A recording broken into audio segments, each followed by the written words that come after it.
What time is it? It's time for another Every Other Wednesday. Well, Michael, shall we go ahead and begin? Do you have the date placard? I forgot about the date Oh my placard. gosh. Okay, Oh so my we're God, going to it's start. going to be a little, it's not going to be as official as normal. Here we go. Okay. Yeah, no, that won't do. I'll tell you what, why don't we play the song? And while we're playing the song, do you have the placard where you can Yes. write it down? Okay.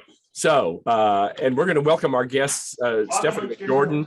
And Stephanie and Jordan, you're going to hear the song as soon as I find it. So here goes, everybody. What time is it? It's time for another Every Other Wednesday. All right, great. So, and Jordan just did the Every Other Wednesday bop there for us. So thank you. Well, hello, everyone. It is April 20th, 420. I won't say anything more about that, but it is April 20th, 2022. And here we are for Every Other Wednesday. I'm Richard Haddon, and I'm in Jacksonville, Florida. I'm a speaker and an author. And I guess if anybody knows me for anything, it's for wearing weird socks and for having written the Contented Cows series of books. Let me introduce my friend, Michael Kerr, and then we'll introduce our friends and guests whom you see in the rest of the screen. Well, thank you, Richard. Happy Every Other Wednesday, everyone. I'm coming to you, as usual, live. It would be very different if I wasn't coming to you live, I guess. From beautiful Canmore, Alberta in the Canadian Rockies, where it is very much still winter, I speak about inspiring workplace cultures. I'm the author of 8 books, including The Humor Advantage, The Jerk-Free Workplace, and a book very near and dear to the topic we are going to be touching on today a lot. Hire, Inspire, and Fuel Their Fire, How to Recruit, Train, and Onboard New Employees to Live Your Culture Out Loud. I believe that's the subtitle, but I may have gotten my own subtitle wrong. I don't know. Anyways, welcome, everybody. Yes, I was just going to encourage you to breathe, Michael, because everything was kind of an exhale there. So I want you to take some. I just want us to get to the guests. Okay, good. Yes. Well, and so speaking of the guests, I'm just going to introduce by name and company our 2 guests today, and I'm going to ask them to tell everybody a little bit more about themselves. So we have Stephanie Moon, who is the Chief Strategy Officer and co-founder of A&S Viable Solutions. And she's going to talk with us. We're really talking today about recruiting younger workers, about recruiting any kind of workers, and some of the challenges that exist with that, and especially talking about hiring for cultural fit. And then joining Stephanie is Jordan Levy. Jordan, hello and welcome. Jordan is CEO and founder of a company called Capsource, and Capsource is the platform that Stephanie's company uses with a particular recruiting tool that they are involved with. So I'm going to turn it over for right now to Stephanie and Jordan. Just let them tell you a little bit more about them, and then we're going to give some instructions for everybody to get on their phone, because we're going to do some polling a little bit later, and then we'll start with the discussion and the questions. Stephanie. Well, thanks for having us. I'm missing Sanjay today as part of the Culture Club, because I met Sanjay in Toronto doing a speaking gig for us at Connects FM, which is the association that I was working for before I started this business. And we just hit it off, and he was fantastic, and he introduced me to you all. And so I just want to thank you for the opportunity. I'm excited because I'm here with my colleague, Jordan, and what I'm doing is using his experiential hiring platform that they've used successfully in other industries to start to use it for my industry, which is the commercial built environment. So I've been in corporate facilities for a long time in the commercial corporate facilities world, and so I my partner and I saw a fantastic fit with Jordan's platform to help facilitate helping folks in the built environment hire, and helping young people in the built environment, engineers, for instance, coming out of school, get jobs and have these learning opportunities. So that's where I'm coming from. Okay. So, and Stephanie, for we have all kinds of industries represented on the call. For people who may not be familiar with the term, the built environment, what does that mean to someone like me?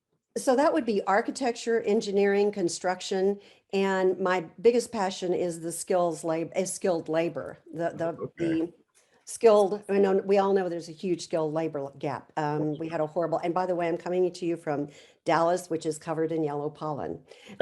My voice is not normally this deep, but we had a.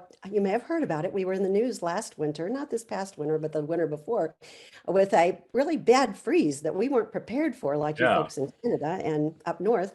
And so finding a plumber was very difficult when your pipes were. Yeah. And so I really, in our discussions with Jordan and his technology and implementation team, feel that this platform can help us encourage and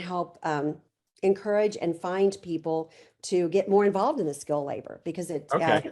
and so that's what I mean by the built environment. Okay, great. Well, I know the people who are joining us today, so many of them express challenges in finding skilled labor. I don't know if unskilled labor is even a thing. Everybody has some skills, but I think we know what we mean when we say that. But just finding people in general, finding them and keeping them. So Jordan, tell us a little bit about you and where you're calling from. Yeah, absolutely. Thanks for having me, y'all. This is great to be with you. And Y'all, I can understand that. Yes. He's speaking your language, Richard.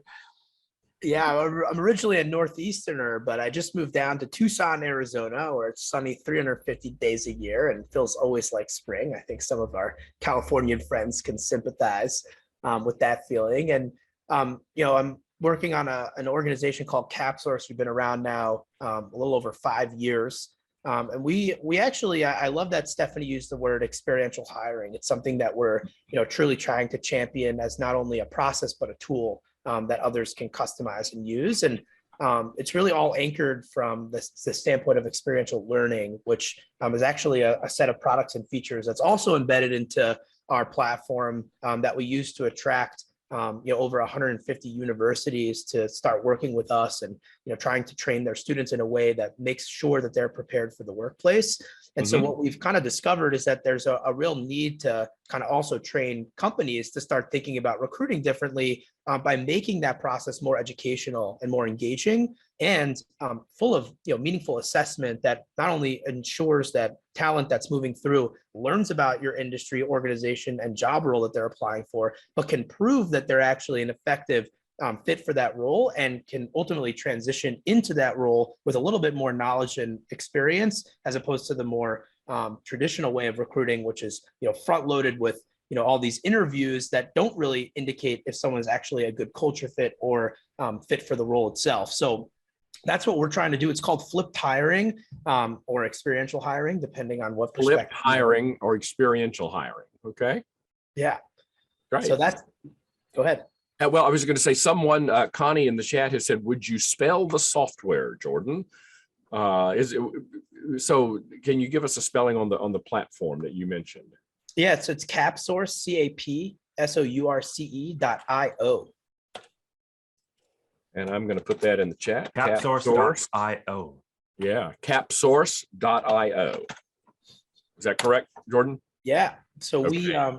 we ultimately provide modules that are customizable in a white label branded environment for our enterprise clients like Stephanie and ANS. But in addition to that, we give people a chance to try it out using Capsource Lite, which is a way to engage with our network just through our website itself. Great. Okay. Thank you. So tell me, let's talk about how do you, because I talk about this all the time and I know Michael does too. It's so important to hire people who are culturally compatible with the organization. And I have people challenge me and say, well, is that just code for excluding people we don't want working around here? We want people who just kind of fit, who are in the club. And of course I say, no, that's not it. And so how, from your perspective, how do you hire people who fit with the culture? Either of you, Stephanie, Jordan? Yeah, Stephanie, if you don't mind, I'll just start off by giving a little bit more context on Capsource, because not only do we provide technology to do this, but we actually believe in this as part of our own talent organizational strategy. Okay, great. So Capsource is about 18 team members that are mostly full-time, and we give a lot of flexibility. We're a fully remote workforce. We've been since way before COVID. I actually kind of have always felt that with startup environments, especially in education where there's slower growth, you really want to find the right people, regardless of where they are, that are committed to the mission, vision, and purpose that you're trying to accomplish from an organization standpoint. So I believe strongly that you got to hire the right people, regardless of where they're located, especially for a startup that maybe can't pay rates that are comparable to whatever else they might be able to do in the market. And I think that freedom is a piece of that culture that we offer. So we don't bog people down in meetings. We want to give people autonomy and creativity, which gets them excited to come to work and to deliver outcomes. And that really all comes down to our growth. We're able to grow every single year because of the team that we're recruiting and the people that we're engaging to try and grow the business and improve the product. So I think it's a good strategy, and I think that we use our own tool to hire. It's all about using case studies and other types of assessments to ensure that people really understand what they're getting themselves into. I think the worst case scenario is you hire someone, they realize that they're not a good fit. Not only are you 3 to 6 months into training them, you've paid to recruit them, but now you have to find someone new and retrain them. So the cost of losing a team member that early on is really tragic. And especially when you start looking at Gen Z, millennials, like that kind of meat and potatoes of the new workforce, they're transitioning out of work very quickly. And if you can't figure out how to retain them, then you lose all of that, all that value that you poured into them. And so I think this model actually helps to increase longevity of the team that you're recruiting and the effectiveness, once they join. There's not as much of a time period required to train them as there would be traditionally. Thank you, Jordan, for that. There's a few interesting questions in the chat box. I think we want to get to some of the polls too. Do we? Sure, yeah. Folks, to kind of lay the groundwork for that. But we want to do a polling question first, or talk about Frederick? Frederick always has Frederick really and David have related questions in some ways, I think. Asking about the risk of reinforcing the culture in place to the extent of losing the opportunity to grow. And David's question is kind of similar. What if the culture is in flux? How important is it to hire someone who will fit into a well-defined culture box? Many cultures are currently in flux. So I know I would love to hear our guests' thoughts on this. What I talk about and have written about is the need to hire for not just culture fit for these very reasons, but culture growth. Thinking about where you want your culture to possibly, or grow in the future. The danger of hiring just for culture fit is that we do maybe run the risk of hiring clones of ourselves. And as the old saying goes, if you have 2 employees or 2 managers that think alike, one of them is redundant. So I think we do have to be careful that we're hiring clones of ourselves, and that we need to challenge ourselves in organizations to think about where are we headed in the future? Where are we going to be 5 years from now? And who is going to fit not just our culture right now, but who's going to help us challenge our culture and grow in the direction we want to grow? Yeah, I think that's a very good point. I've been blessed in my decisions with corporate, some major corporations that have a heart, that have social responsibility. And I found that those entities, those corporations, also had room to bring on new culture into their already culture of accountability or culture of social responsibility. So if I have the opportunity to show what I can do as far as skills, and then also ask questions while I'm interviewing to understand what they're about, like Jordan said, their mission, their vision, but also, do they really walk the walk when it comes to things that are important to me? That helps me think about the long term. And once again, those corporations that I've been blessed to work for had that built into their DNA, but they were also open to new ways of creating even better culture. Does that make sense? Yeah, totally. So I think you're right. There's a lot of evolution going on, but if I have an opportunity to interview and know that is at least it's in their DNA or their culture, Mhm. And that's okay if I know that the corporation is in the process of evolving, if you will. Yeah. So just my thought. I would study why you feel your culture is in flux. Because like when I was just starting Capsource, like when it was just one, then it's two people, culture changes, right? And then 2 to 5, culture really changes. But that's actually a moment in time where you can start to define some core values. And like really, if you establish core values, like that should not be something that changes over time. It's something that should stay true as you grow. And that's what actually helps to attract people. So I would just assess why you feel that culture is in flux. Is it because you're growing so rapidly that it's hard to instill those values? Or is it just that you haven't really defined them as well as you really need to, and really instill them into the organization? And then I would try and do that a lot more. But that's some food for thought, because I don't really feel like Capsource's culture is much in flux after we've kind of established it. But it is interesting as kind of my first thought that came to mind. I was like, wait, why would a culture change? But I guess when but I think David makes a good point, and I was thinking about this, and then he just added on to his comment, because it's interesting, Jordan. You were saying your company has always been work from home, and David is saying, well, work from home is having a major impact on maintaining the culture. And so I think organizations that might have been more traditional in the past and now have moved to a work from home or hybrid thing are finding some challenges and are saying, what was our culture really like? And then we had this work from home thing thrust on us, and it's worked really well with some organizations, and others are really struggling with it. So I think I understand what David is saying, is that maybe their culture is trying to adjust to the reality of the new workplace, and it's not always an easy automatic adjustment. Yeah, I think even without these changes, I think a lot of organizations are waking up to the fact their culture needs to change. They cannot have the same culture they did 20 years ago, because it's a different world out there. And I'm glad, I feel so out of the loop. I'm so bad at acronyms. I was desperately trying to figure out what WFH stood for. I hope I'm not the only one that's such a dork. I was going, WFH. My mind went to totally different places. Oh, I know where yours went, Michael. Yeah. Well, so this gets to the whole idea of recruiting young people. And it was funny because a few weeks ago, I did a presentation for a major corporation on recruiting and career development for more experienced professionals. And so I know there's a lot of sensitivity around there, out there around, people over 45 or 50, let's not put them out to pasture, because there's so much that people in our age group can offer. And yet at the same time, the future of the workforce is clearly people in that younger demographic. And I hear folks all the time saying it is so difficult to retain members of the younger portion of the workforce. And I wonder, to our guests, what insight do you have on why is that? Well, why is retention of the younger workforce so difficult?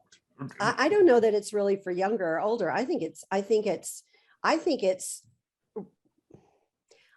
important for the corporation that's the hiring entity to represent the culture that you're going to be hiring into and represent the job. And so I would argue that for whatever generation, you want to know what you're getting into, right? And so it's I think it's just important for all of us to know what we're hiring into, and also to be able to showcase your skills. And so it's a hard question. I think part of it is, I think there's a big proponent of not being, once again, not clearly defining what the job's going to involve and what you're really going to be doing. And I have some antidotes from when I first got out of school and I started interviewing, and then I asked certain questions, and the only reason I knew what was going to happen was because I asked the right questions. But I would have been really surprised if had not asked the question and then gotten there and realized that my job was going to be emptying the trash cans at the end of the day, literally at a design firm. And I'm like, okay, well, what else do I get to do? So and that's fresh out of school, right? I'm ready to design buildings and things, right? So I think it's all a matter of representing what's really going to happen in the job, and then giving everybody an opportunity to almost like a matchmaking, like what we're providing. Okay. And matchmaking. You have an opportunity over a period of time to at least get to know each other. Does that make sense? Mm-hmm. And then there's better chance of retention because everybody knows what they're getting. Mm-hmm. I think, yeah, you're bang on, Stephanie. And I think ideally, it just amazes me that so many organizations, you go to their career section, their about us section, and they have nothing about their culture. Oh, I know. Nothing about what the environment is actually like, what the day-to-day work situation is like. They've got to bring that to life. Yeah, Anybody have a applying list to of the job openings. should They already have a list of openings. Here, click here and apply for this. Yeah. We have competitive wages and I got Right. package of benefits. Well, let's get our audience involved and ask them some questions in a polling environment here. So, folks, here's what we're going to ask you to do. Everybody can see that. I hope. Let's see. Can I spotlight this? No, I can't. Maybe you can spotlight this out there. If you can see that screen, we're going to use Mentimeter. If you've done that, there are 3 ways you can get in to the Mentimeter poll, and the first of that, the easiest way is just to point your camera at that QR code, and that will bring you into our poll. And then we're going to ask you some questions. The next thing, if that doesn't work, you can go to your browser and type in menti.com, and it's going to ask you for a code. You can type in those 8 digits right there. And then the other is this great big long URL, which is not going to, if you can't get in one of those first 2 ways, the third way is not going to help you either. So yeah, try that with the QR code, and then also with menti.com at 3657-6675. And then we're going to ask our first polling question. You should see this coming up on your, these guys are already ahead of us. Look at that. They're on it, hey? Yeah, so you're going to get that first question. It says, what percentage of your workforce would you estimate is 55 or older? And let's see what it's saying here. Oh, I love it. It just keeps changing and changing and changing. Wow. Because I'm over 55, I find myself Are rooting. you? I'm rooting for the you? over 55 crowd for some reason. I'm rooting for Team Yellow. Me too. Come on. Look at that. 54%, slightly more than half of our audience says that more than a quarter of their workforce is age 55 or older. So Jordan, Does that based on- surprise you? Yeah, does that, I want to know from Jordan, he and I've never actually discussed this, and we've discussed lots of things, but not this in detail. Are you surprised by those numbers, Jordan? I mean, I would love to learn a little bit more about the group of people that's here answering, but Yeah. theoretically, that is pretty alarming, right? Because like ultimately, this is exactly the problem, right? If your workforce is aging, then you're not investing enough time and resources into reinventing the organization so that it can last a lifetime, right? It's going to last one lifetime, not multiple lifetimes, and that's what I think is what a lot of companies fall to. If you actually look at the Fortune 500 companies, every 50 years, it's like almost 90% of them turn over. And it's like, whoa, why is that? And I have this whole hypothesis that I really think it's because, these organizations don't spend enough time investing into the next generation, which will ultimately be their leaders and the leaders of their competitors and the leaders of their customers' organizations in no time. So this to me signals that there's a real need, for these types of organizations that are saying, hey, our organization is mostly older, then we really need to figure out how to help you guys connect with the next gen and in a way that's productive for your organization based on the current culture that's there. Yeah. And as Frederick pointed out in the chat box, I'm hearing this, and we see articles on this all the time, this tsunami of retirement that is headed our way or has already started. And how do you engage the people who are kind of in anticipation of retirement to make sure that cultural knowledge, that institutional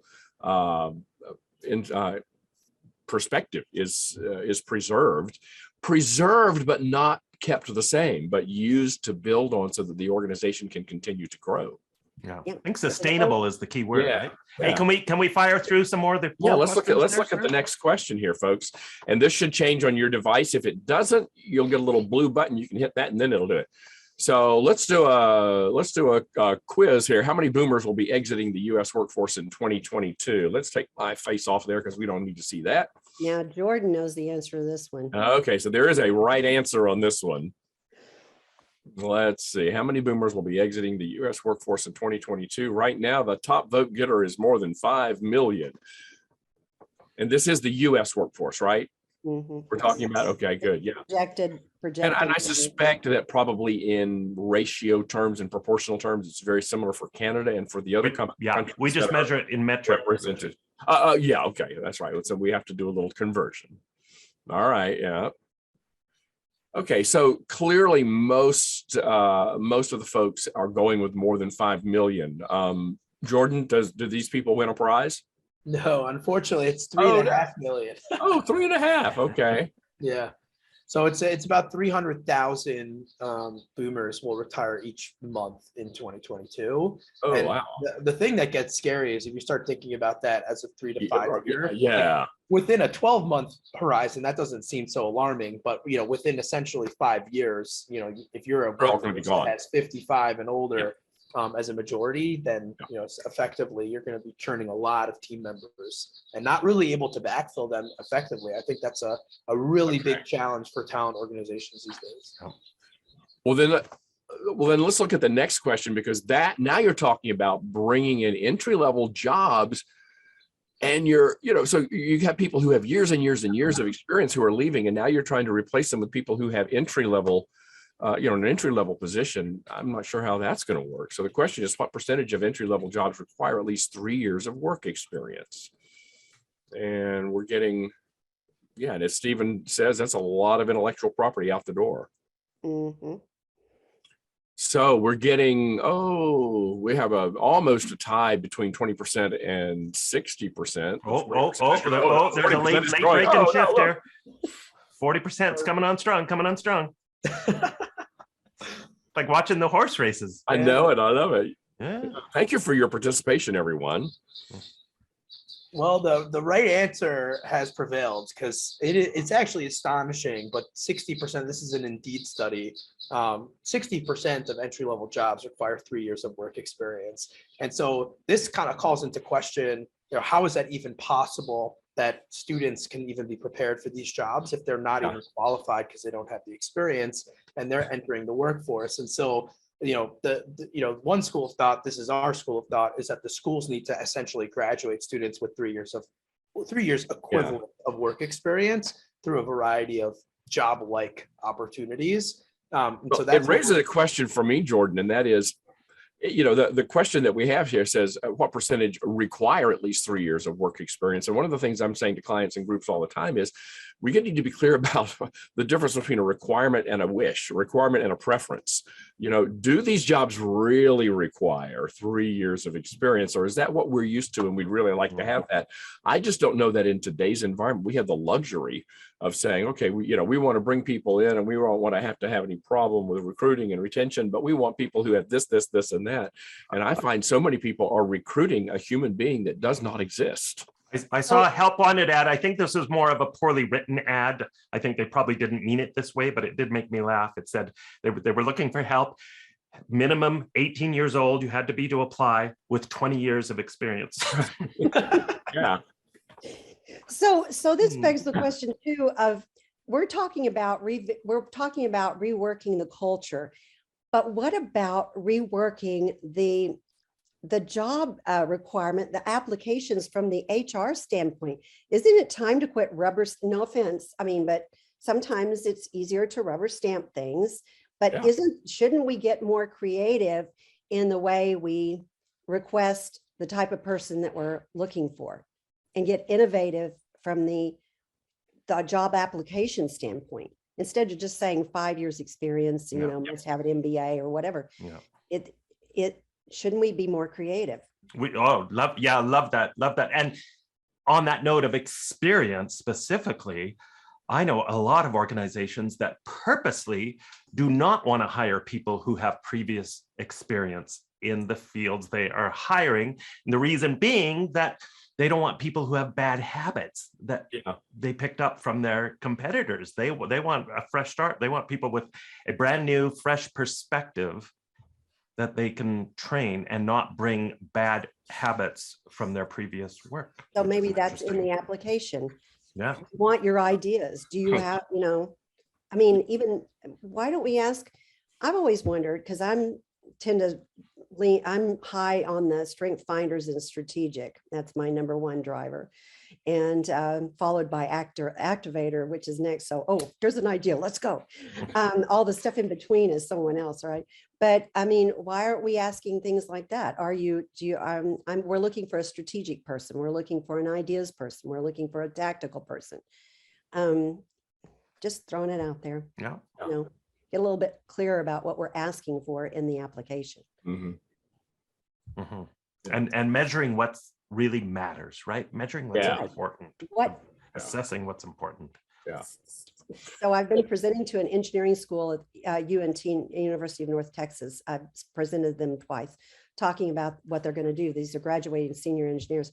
And so they get to work on projects during the year, a senior project. And I think a lot of universities do this. I think Jordan can attest to that. And but that gives them an opportunity in the engineering to take an idea from it's an idea to it's manufactured. And so I asked this one young man last week when I was presenting that I was talking to, I said, so do you still want to be an engineer? And he looked at me and he goes, oh, it's so funny you asked that because I'm a senior now. And he goes, but I have figured out during the senior project that I'm much more interested in the creative aspect of the engineering, not the scientific part of it. Yeah. Exactly. Not the supply chain that, trying to source supply chain materials and the design. So anyway, it's just interesting too, right? You think you want to do something and then you end up, you actually are more attracted to something else. Yeah. You guys presented us with one other polling question that I think it would really be interesting to get everybody's take on. And that's this is going to show up as a word cloud. I'm going to go to the one question that you gave. It says, entering only one word per line, what words would you use to describe entry-level talent? So again, you're completely anonymous here, which you're not in the chat. So that's one reason we wanted to do it here. And you can put in, you've got 3 opportunities to put in a word, but with the word cloud, don't give us 9 words with hyphens in between, because then it'll look weird. Richard, showing does your organization recruit from college campuses as the question up right now? I think that's the one right Oh, you want to go to that one? Well, I think that's the one that's appearing on my screen at least. Okay. Nope. I think we're getting, because we've got people who are entering words here. So there we go. There we go. Did that one not change on your device, Gordon? Well, it did. I just kind of forced it along now. Okay. Yeah, you can do that. Yeah. All right. Okay. Let's look at these words and see what our audience is saying. Creative. I think you know how these word clouds work. The bigger the type, the more people said it. Eager is the number one choice at the moment. Motivated, ambitious, enthusiastic, passionate, positive. These are all positive words. Isn't it great? Oh, there's a few. There's entitled in there. Entitled. Yeah. Oh, don't get me started on entitled. Don't get me started on entitled with the because it's not just younger people who have a stake on that one. Richard, Michael, are we going to be able to capture that word cloud once it's finished? Yep. Fantastic. Yep. I love word clouds. Yeah, I know it's fun just to watch the words dance. I'll send it to you. But ambitious is coming. That's really, that's interesting. As the parent of 2 people in that age group, I can see that. I can see the ambitious, fresh, eager, passionate, motivated, enthusiastic. There. How does that strike you, Jordan and Stephanie, looking at those words? Well, it's really cool. And I can speak once again, having these interactions recently with these seniors, graduating engineers, mechanical engineers. This really resonates. They are ambitious. Eager. I think it's with just my my straw poll with this recent bunch. That's what bubbles to the surface with my conversations with them. Yeah. So how with this, if this is what young people are in the the view of our audience, which is probably very a lot of diversity in terms of age and other kinds of characteristics, how in the few minutes that we have left here, what are some tips that you would have for not only recruiting? I'm going to ask you to do two things in a few minutes, but how can we recruit folks if this is who we're looking at? How can we recruit them? How can we retain them for a long enough period? And I know that there is no more, you come on at 21 and you retire at 65 with a gold watch. That construct is in the past, but at least, because Jordan brought this up, and I think we all know this, how can we keep people at least long enough to recoup the investment and then some in not only the recruitment, but the development and the training that it took to get them on board and up to speed in the first place? I think couple of ideas, couple of tips, how to recruit, how to retain. I think the most marquee concept that we push to organizations is to get involved in their professional development as early as possible, because it actually kills multiple birds with one stone. Right? You actually not only are getting a chance to share your brand as an employer and your brand as a potential product, but you actually start to entice them to join your organization. And when we talk to recent college graduates and some not so recent college graduates about what the most meaningful learning experiences were in their career, you'll be surprised how often they think back to that one project that was applied with a real organization, and that becomes a lifelong affiliated person with your organization. And so if you're not doing that type of programming, you're not thinking about how to engage talent in that way, I would suggest doing that as soon as possible. And then I think beyond that, think about, it's actually kind of a funny anecdote, but I was talking to, we like funny anecdotes, so let's hear it.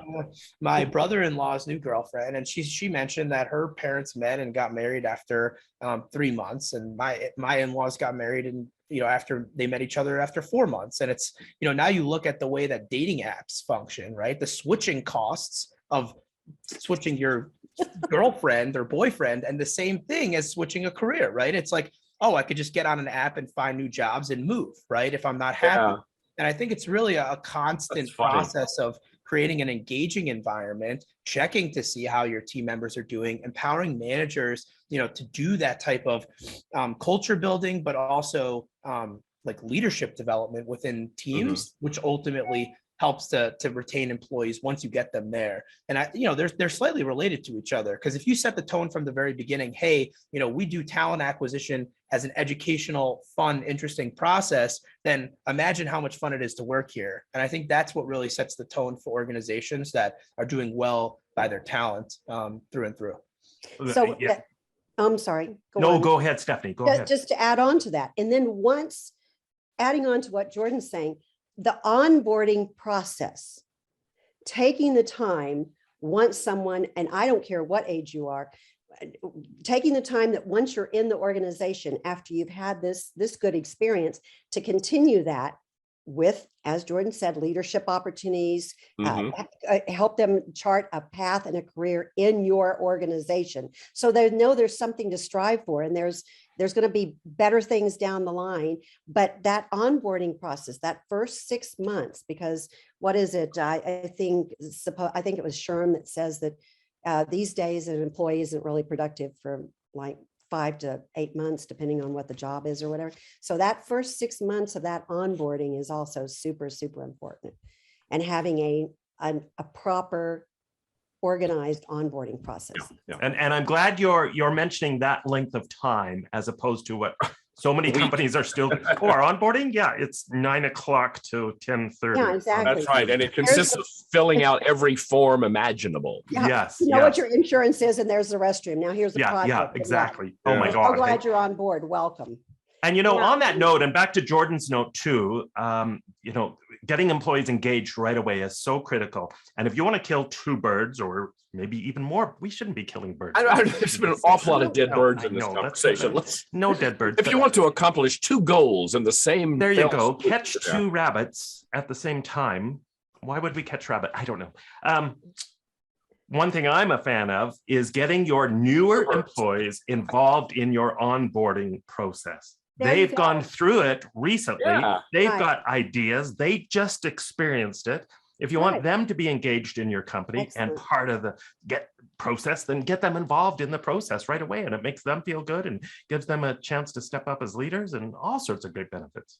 Yeah. The key is to make all of that as low maintenance as possible, right? Because at the end of the day, you're starting to invest in a much broader funnel as an employer branding exercise. And so what we do is we templatize all of this and we, really make it plug and play for the organizations. And the students are really just working on, developing theory, researching competitors, coming up with ideas based on best practices and submitting those back to organizations, which ultimately get them more interested and in tune with what your organization's all about. So I think it's an excellent tactic. I think what A&S Solutions is championing for us is how do you really get this in front of organizations so that they understand that this is the future of recruiting, especially next gen talent, giving them an opportunity to showcase their skills, but also let them learn about why this might not be a fit before they actually make it to the isn't that the truth?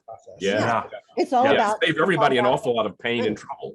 We have to be screening out people, even on the website, right? We should be talking about, hey, here's who we are not looking for. Yeah, and here's who we are not. Yeah. And Jordan, thank you for that new word. I love that. Template ties. Yeah. That's awesome. Now, Mike, I'll just say in the US, we'll spell it with a Z or a Z, as you would call, but you would spell it with an S. Okay. Now, we are really closing in on our last few minutes. And I will say the funniest chat of all in the entire chat thing today is when we were talking about birds and David Bird said, no birds, please. But just in 1 minute, each of you, Stephanie, or Jordan, what could you say to our audience that's going to leave them with your best ideas about recruiting and retaining? And also, if they wanted to get in touch with you to talk about what you're doing, what's the best way for them to do that? Well, my email is stephanie.moon, that's as in man in the moon, over the moon, stephanie.moon@asviablesolutions.com. And that is going in the chat right now. And asviablesolutions.com. Okay, there you go. And I think my one thing is thank you for everyone's participation. We'll take away, maybe we can come back again sometime and continue. Yeah, we'll finish the conversation. Yeah. I know there's a lot. I don't know. There's just so many ideas. I'm going to stick with my onboarding. I'm a big proponent of onboarding. Proponent of that. And then Jordan. Yeah, I'd say as we kind of look at what gets the most engagement both in the university setting and beyond, I think what you begin to realize is that people, they love challenge, but challenge is really all rooted in learning, right? So if you don't have learning as a core value and part of your culture, then the reality is you're going to start losing people.